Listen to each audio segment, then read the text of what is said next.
Bonjour à tous, je suis venu justement rapidement pour répondre à deux personnes. La première personne que je vais répondre euh, aujourd'hui, c'est Augustin Kabouya.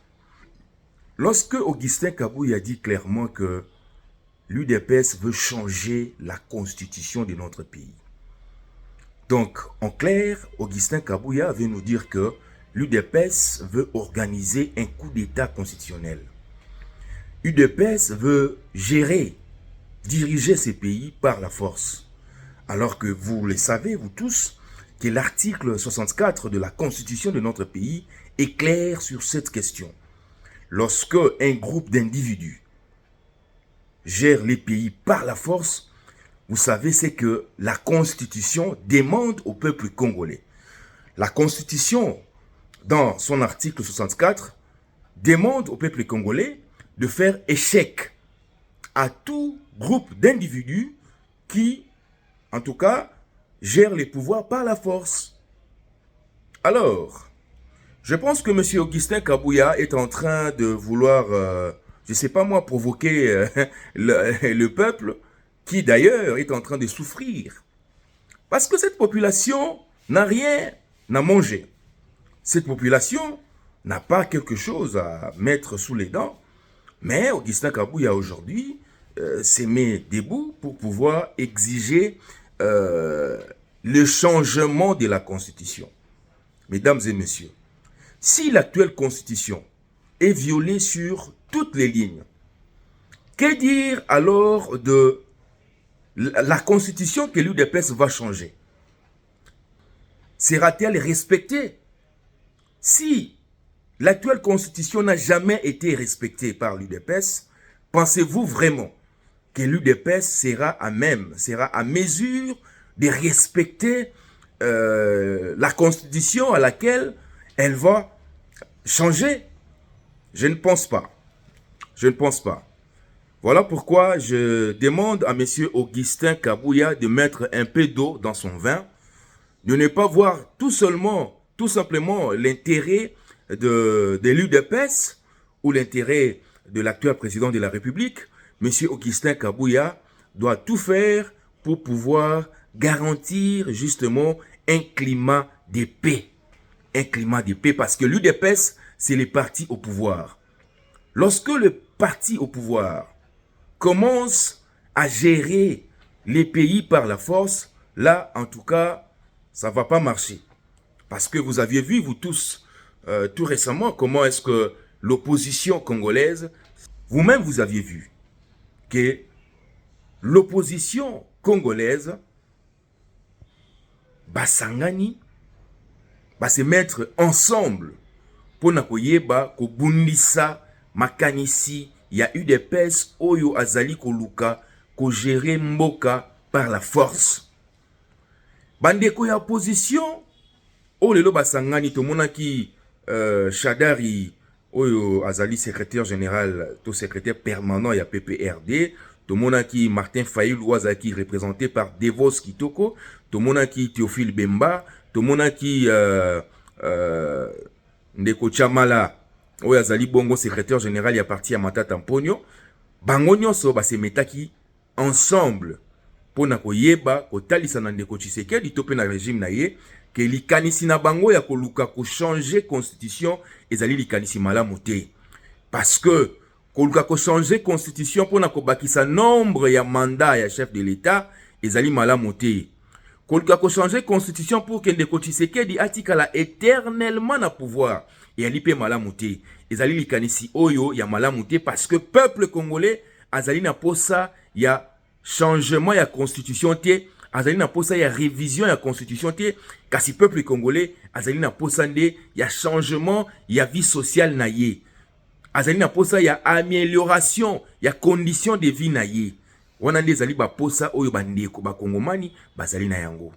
Kasi koluka ko changer constitution pona koyeba ko maintenir Ndeko Tshisekedi éternellement na pouvoir ezali malamu te. Namoni Ndeko Vital Kamerhe na sima na ngai, wana ngena yebisa Ndeko Vital Kamerhe. Ndeko Vital Kamerhe, ozali lelo président ya Assemblée nationale.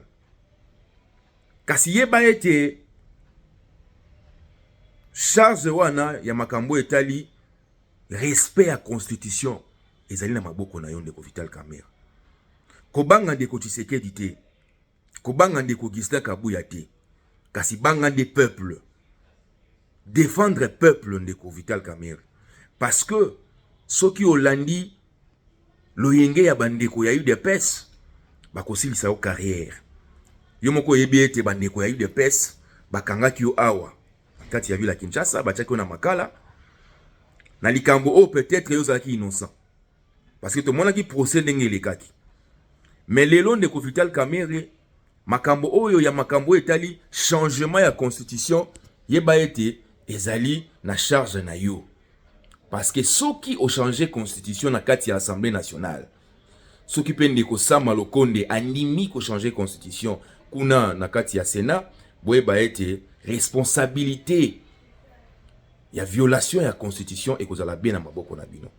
Voilà pourquoi tozali kosenga na bino bandeko wana mibale boyeba bongo na kozala sage.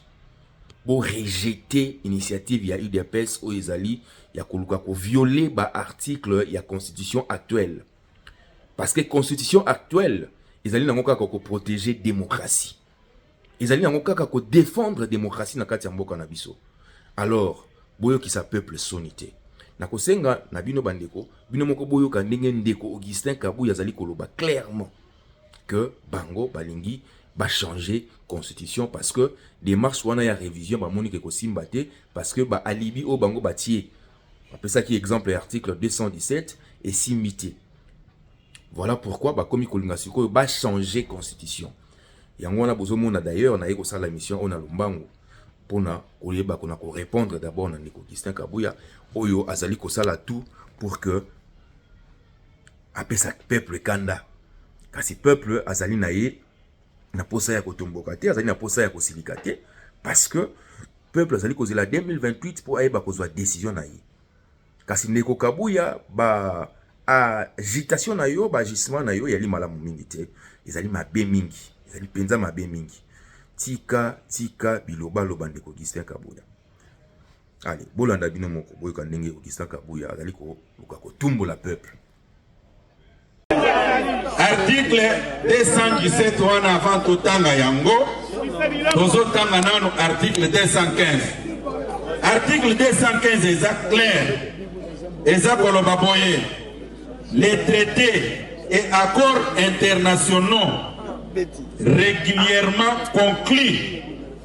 Baza koloba régulièrement conclus ont dès leur publication une autorité supérieure sur les lois du pays. Sikoyo, constitution oyo eza loi fondamentale. Quand bino boke ko conclure ba accord na bino, neti ba accord na oti ko yebisa bino awo.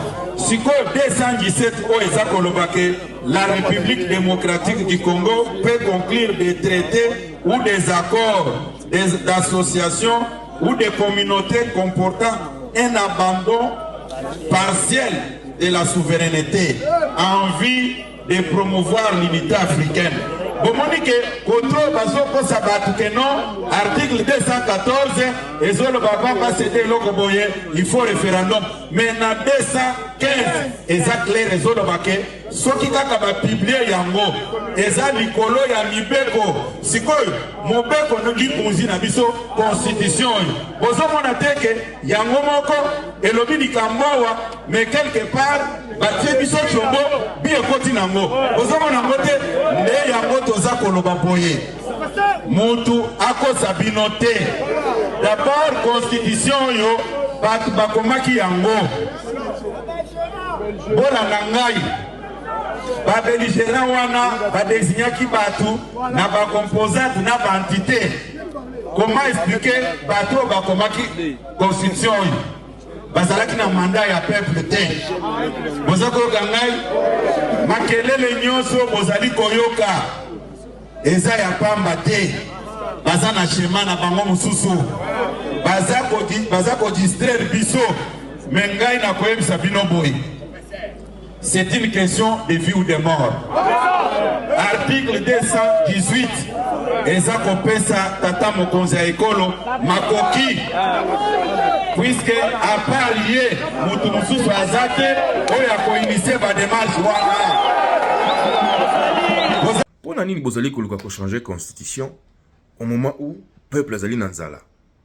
Nini ezali kosala que boyeba bongo na koaméliorer conditions de vie à peuple te? Pourquoi est-ce que les lois de Augustin Kabuya na bandeko nyonso ya UDPS na ndeko Félix Tshisekedi bazali kaka be koluka ko changer constitution ya mboka na biso? Intérêt ezali nini? Est-ce que constitution actuelle ne ezali ko bloquer mboka? Soki constitution oyo ezali ko bloquer mboka, mais constitution oyo yango nde esali ke ndeko Tshisekedi azala na pouvoir, parce que constitution oyo ebandaki ezali kolobela makambo ya 2 mandats, donc mandat moko une fois renouvelable. Ce qui ndeko Joseph Kabila respectera constitution, ce qui les longs ndeko Joseph Kabila atika pouvoir, ezali parce que a respecta constitution ya mboka na biso. Kasi boni ndeko Tshisekedi oyo lobby abandaki ko défendre l'actuelle constitution, akoma lisusu na makanisi ya ko changer constitution actuelle pendant que constitution oyo nde ezali ko asseoir démocratie na kati ya mboka na biso. Parce que constitution oyo ezali koloba mokonzi ya mboka esengeli na kosala mandat moko renouvelable une seule fois. Et yango bomona ndeko Joseph Kabila organiser ba élection, moto mususu abima ndeko Tshisekedi azali na pouvoir, Joseph Kabila kenda. Mais siko tango ndeko Augustin Kabuya to pe ndeko Tshisekedi azali président de la République akoluka a changer constitution, tozali komituna linga changer article nini? Kasi tozali komituna eloko nini penza o ezali kotungisa bango na kati ya actuelle constitution. Bolobaki article 217. Article 217, bato nyonso balakisi bino ete makanisi na bino wana, ça ne tient pas debout. Ezali penza ko lakisa penza clairement te que article wana ya limabe. Article wana ya limabe na eloko moko te. Parce que na bamboka nyonso ya mikili ya mpoto, article 217 wana ezalaka nango. Sika sikoyo, bomoni lekola que tango bo remarquer que makanisi na bino ya koluka ko changer constitution esimbi te. Nde bino wana bokomi koluka. Et ça linga ipasi koyoka ndeko Kabuya koloba ete campagne na bango c'est désormais pour le changement de la constitution. Ndeko Kabuya, Congo ezana plus ou moins 80 millions d'habitants. Bato nyonso bapandaka na Congo RDC baza bato ya UDPS te. Soki lelo bozali na pouvoir ezali parce que peuple wana pesaki bino mandat. Mais boye la biso qui yanke na pouvoir te et ali malamu te. Ndeko Kabuya, na mboka oyo, nous avons connu un président dictateur comme Mobutu. Il a fait 32 ans au pouvoir, mais il a fini par partir. Si Joseph Kabila, qui était militaire, a pu quitter les pouvoirs parce que il a estimé que Isengela Kinaye a respecté la Constitution. Parce qu'il a estimé que Isengela Kinaye a organisé une passation pacifique et à pouvoir. Boni, bino bandeko obozaki na opposition hier. Boko makoluka ko diriger mboka o eto ko gérer mboka par la force. Hein? Par la force, ils allaient pena Sony. Ils allaient Sony. Vous allez koyo que sa papa Tshisekedi Sony makasi parce que papa Tshisekedi sika ali kolela. Ali ko sepela na bino te. Ako sepela na bino ndenge nini bino bozali ko bebisa image. Topé bozali ko cracher sur son combat sur la démocratie. O bino bozali ko sala ezali sur démocratie te ndeko Kabuya. Et comme une dictature. Aux hommes dans l'émission. Donc, et puis singa passi. Comme on a qui ndeko Kabuya, ou peut-être azalaka na IDPS, c'était auto kota IDPS il y a pas longtemps. A comme bon on a courage ya koloba ke bango bani ba changer constitution. Ndeko Kabuya. Constitution obino bobanda ko défendre. O papa Tshisekedi banda ko défendre na 2011. O bo défendre na ba 2000 ceux qui ba 2013, 14, 15, 16. Si avant besoin pouvoir. Ezaki constitution nini, n'est-ce pas? Ezaki ka actuelle constitution. Constitution oyo ndeko André Mbata lobaka que non, c'est la meilleure constitution ya mboka. Ya mboka Congo depuis Congo banda ko exister. Ezaki constitution oyo te. Mais siko pourquoi est-ce que bokomi ko ko cracher sur constitution oyo? S'il vous plaît, boyo que la peuple congolais mawa. Boyo que la peuple congolais mawa. s'il vous plaît. Hein, bandeko? S'il vous plaît, boyo que la peuple congolais mawa. Botika makambo ozali koluka bosala wana. Dans les jours à venir, pour défendre notre constitution et barrer la route à M. Félix Tshisekedi. Peuple congolais, l'heure est grave, est très grave. Réveillons-nous, défendons nos droits et notre souveraineté.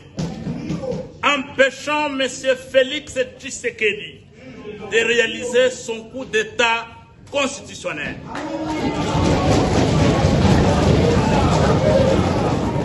À l'unisson, nous disons haut et fort, pas de changement de constitution, pas de troisième mandat à M. Félix Tshisekedi. À qui que ce soit, pas de présidence à vie en République démocratique. Donc, pas de présidence à vie en République démocratique du Congo. Monsieur Félix Antoine Tshilombo doit impérativement respecter son serment qu'il a prêté solennellement devant Dieu et la nation. Serment d'observer, je dis bien, serment d'observer et de défendre la Constitution et les lois de la République. S'il ne le fait pas, le peuple congolais va l'obliger de le faire. Je vous remercie.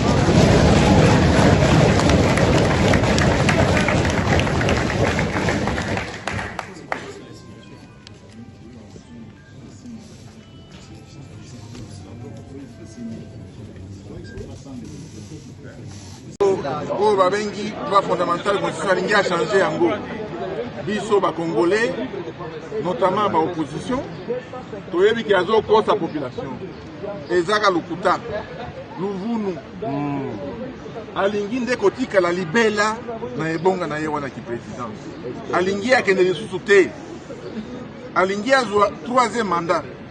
Est-ce que au moins ntango azalaki na opposition abandi koloba kochange constitution te kozala bandini yango te ozala yango ebele ye moko bandi koloba moto akochange constitution azali te po ya nini congolais ata vraiment ata bino moko po ya nini alingi achange yango lelo objectif na ye atikala libela koleka ata Mobutu atikala libela 7 ans fois 3 fois 4 fois 5 yango tolobi toboyi yango toboyi makambo wana biso constitution ezali wana ye nde moto il faut que changer ye na voie légale notamment élection soki ye na 28 afanda bato mosusu bakota wana mboka oyo eza ya biso nyonso eza ya motu moko te eza ya tebi moko te eza ya bakongolais nyonso ozala moswahili ozala mongala ozala moluba ozala mokongo kongo eza ya biso nyonso. Donc lokola FCC avandaki kimia lelo tomoni kolinda mabe FCC avandaki kimia abandaki koannonce makambo na biso awa ke à partir ya mikolo ekoya baaction ya terrain baaction citoyenne baaction légale tokosala yango na kosenga na bino bolanda pe intervention ya mama Olive Lembe asololaki na bandeko ya PPRD abetaki na bango masolo ya sénateur à vie. Joseph Kabila n'est jamais parti en exil. Ça c'est une vérité. Joseph Kabila n'a jamais fui le pays. Akoki manini parce que abomi mutute asalisi ba élection Neko Tshisekedi azwa pouvoir atika pouvoir FCC cash ekufa déjà atika bango ba gérer mboka parce que bango bandai koloba que non c'est Joseph Kabila qui bloquait mais tant Joseph Kabila atiki pouvoir bino moko tant atiki makambo ya FCC cash bino moko bomoni que désordre na bango et continuer parce que bango baza bata désordre bomona makambo zali koleka na union sacrée kuna Joseph Kabila zatia atiki bino bo gérer mboka ndenge bolingi mais comme il y a makambo comme il y a n'importe quoi na kombo na ye mais comme il y a akimi nani po asali nini Joseph Kabila akimi mboka te. Bolanda bino moko Maman Olive Lembe ndenga lobi et bongo tozonga pour nato clôturer l'émission na biso. Nako profiter muke awa pona loba boye. Vous la décourager te, vous la désespérer te. Ya biso mkonzi. Ya biso autorité morale. Amona que lokola na sali passation pacifique alternance et salemi bien mais oka mutanga muke parfois on a mis na réseau koloba que non Joseph Kabila akimi mboka te akimi mboka te azabe na exil te oya biso autorité morale a profité et kotanga ake ko enrichir les sous cerveau naye pour que tango akosilisa bien azongela biso encore mieux aguerri. Nakanisa keboti kolanda bino moko na monoko ya Maman Olive Lembe wazali bongo mulungani ya ancien président de la République Joseph Kabila wazali sénateur à vie ou peut-être lobby to lobby en akuna occupé kozonga na pouvoir, pourquoi pas, parce que l'ambition d'un homme politique, d'un acteur politique ezali ko conquérir ou ko reconquérir le pouvoir. Donc c'est tout à fait normal Moïse Katumbi a une ambition pour avoir pouvoir, c'est tout à fait normal. Joseph Kabila, tant qu'ancien président, occupé Kolobakeno, na moni qui faut na zonga na pouvoir, c'est tout à fait normal. Ba Kongomani banso basa la peine makanisi, yako kote na maponomi pour na koyeba bongo nako gagner ba élection pour ko remporter ba élection pour na koyeba bongo nako gérer ko diriger mboka na biso Congo.